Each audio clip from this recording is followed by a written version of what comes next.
Moi, je conseille à mon frère Hervé Eoné, parce que les gens disent Amen Kamer. Moi, je le connais très bien, cet énergumène. C'est Hervé Eoné. Parce que ce monsieur, arrivé en France dans les années 2000, est obligé de prendre une femme de 145 kilos pour avoir des papiers. Pas dans les réseaux, je le connais. Maestro, comme on parle aujourd'hui que les gars de là-bas, c'est les beaux ailleurs, vous ne pouvez pas croire ce que cet enfant a subi. Quand vous voyez même quand il fait tout ce qu'il fait dans les réseaux, vous voyez qu'il a un traumatisme. Il n'a pas encore grandi. Il y a des choses qu'il faut qu'il rattrape. Quand nous allons dire, nous vous soutenons Maurice Kamto, ils vont venir dire MSC basse. Alors qu'il y avait la basse, il y avait les patriotes. Vous voyez comment le monde est, vous voyez la manipulation des esprits. Ils vont dire MSC basse. Bon, aujourd'hui, que nous avons toujours dit que l'alternance c'est Kamto et que nous ne sommes pas membres du MSC, vous allez dire quoi maintenant? Basse Kamto, basse alternance ou basse Maniden? Voilà donc l'incohérence pour laquelle ce régime a nourri mes jeunes frères. Mes jeunes frères en diaspora. Il y a celui qui est en haut, j'ai du respect pour lui, mais il a eu la fâcheuse idée d'interrompre les gens qui n'ont pas d'argument, qui est en haut, là, au-dessus de moi. Il est intelligent, mais il a la fâcheuse idée d'interrompre les gens. Il y a mon jeune frère à gauche de la liste là, pour qui je ne comprends pas une incohérence catastrophique.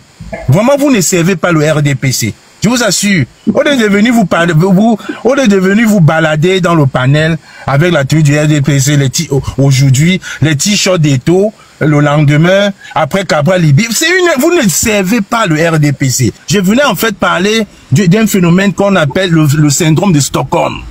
Le syndrome de Stockholm. Donc, il est l'illustration exacte du syndrome de Stockholm, en fait. C'est pour ça que je prends cet exemple pour que les gens puissent comprendre. Parce que ce monsieur que vous voyez, quand vous parlez avec lui le matin, il déteste le RDP, il déteste Paul Biya. Il veut tuer. À un moment, il est venu nous appeler pour nous dire, il va rejoindre la base, puis on attrape Paul Biya. On va le kill, on va attacher, aller chercher. Vous voyez donc cette incohérence-là. Pourtant, il a souffert. Il n'y a aucun Camerounais beaux-ailleurs ici en Europe qui a souffert comme notre frère là. Il déteste seulement ce régime. Et je le vois aujourd'hui abhorrer la tenue du RDP.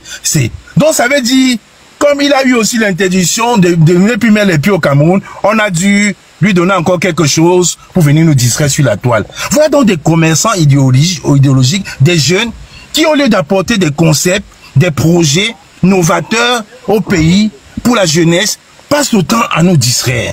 Maurice Kamto est devenu leur serpillère depuis une semaine, alors qu'il y a 3 mois, il dit que si Maurice Kamto lui donne l'argent, il va supporter Maurice Kamto. Regarde donc cette incohérence-là. Parce qu'il y a des gens pour qui l'argent est le maître mot, est le fil conducteur. Tu peux tout leur dire, mais il y a toujours l'argent.